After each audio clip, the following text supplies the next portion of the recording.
আমরা আবার তাদের পরীক্ষা নেব।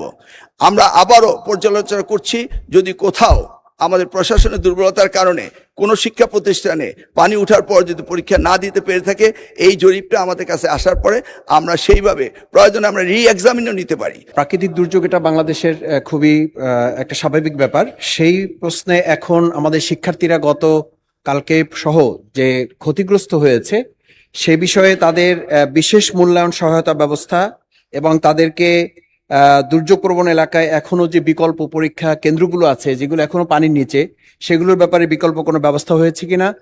শিক্ষার্থীরা আজকে আন্দোলনে আছে আমি এটা বলবো না, তাদের ক্ষোভ কষ্টের জায়গাটা যেটা এখন তৈরি হয়েছে সেটা প্রশমনে শিক্ষামন্ত্রী বা বর্তমান সরকার কি কার্যকর ব্যবস্থা গ্রহণ করছে আমাদের সন্তানদের পড়াশোনার টেবিলে ফিরিয়ে দেওয়ার জন্য, সে বিষয়ে আপনার মাধ্যমে মাননীয় মন্ত্রীর কাছে জানতে চাই। ধন্যবাদ মাননীয় সদস্য। মাননীয় শিক্ষামন্ত্রী।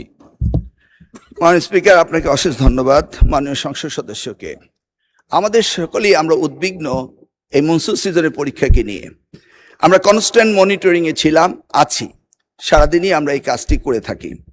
সেখানে দেখা গিয়েছে কোনো কোনো কেন্দ্রে যদি পরীক্ষার কেন্দ্রগুলিতে পানি উঠে থাকে, তাৎক্ষণিকভাবে আমরা কেন্দ্র সরিয়ে দেই। লোকাল অ্যাডমিনিস্ট্রেশনকে এই দায়িত্ব দেওয়া হয়েছে। এ যাবৎ শুধু একটি কলেজ, কুমিল্লা সরকারি কলেজের বিষয়টি সবচেয়ে গুরুত্বপূর্ণ ছিল, যে কলেজের মাঠটা ভরে গিয়েছিল সেটা। তাছাড়া অন্যান্য জায়গায় যখনই পার্টি উঠেছে, যেটা তেমন বেশি নয়, গুটি কয়েক, এবং সাথে সাথে কেন্দ্র পাল্টানো হয়েছে এবং শিক্ষার্থীদের যে সুবিধা দেওয়া সেই সুবিধা দেওয়া হয়েছে। এই ব্যাপারে আমরা সবসময় উদ্বিগ্ন ছিলাম। আমরা কন্টিনিউয়াস মনিটরিং করে এই কাজগুলি করছি।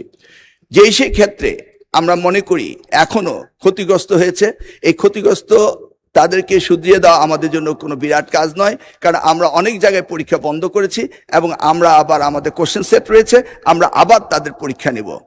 আমরা আবারও পর্যালোচনা করছি, যদি কোথাও আমাদের প্রশাসনের দুর্বলতার কারণে কোনো শিক্ষা প্রতিষ্ঠানে পানি ওঠার পর যদি পরীক্ষা না দিতে পেরে থাকে, এই জরিপটা আমাদের কাছে আসার পরে আমরা সেইভাবে প্রয়োজনে আমরা রি-এক্সামিনও নিতে পারি। আমরা চিটাগাং বোর্ডে এই ব্যবস্থাটি করেছি এবং সেই অবস্থান আমাদের রয়েছে। সেই জন্যই আবার অনুরোধ করব, শিক্ষার্থীরা যার যার পড়ার টেবিলে ফিরে যাক। আমরাই উদ্বিগ্ন তাদের চেয়ে বেশি কিভাবে তাদেরকে আমরা পরীক্ষা সঠিকভাবে নেব এবং এই দুর্যোগ মোকাবেলা করব। আমি আবারও আশ্বাস দিচ্ছি যে যেই সমস্ত পরীক্ষা কেন্দ্রে এই ধরনের ভুল ত্রুটি হয়েছে, সেখানে রি-এক্সামিন নেওয়ার প্রভিশন আমাদের রয়েছে। এরা আমাদের ভবিষ্যৎ, এদেরকে আমরা কোনো অবস্থায় ডিপ্রাইভ করতে পারি না, করব না। সেটাই আমি মহান সংসদের মাধ্যমে জাতিকে জানাতে চাচ্ছি। ধন্যবাদ আপনাকে।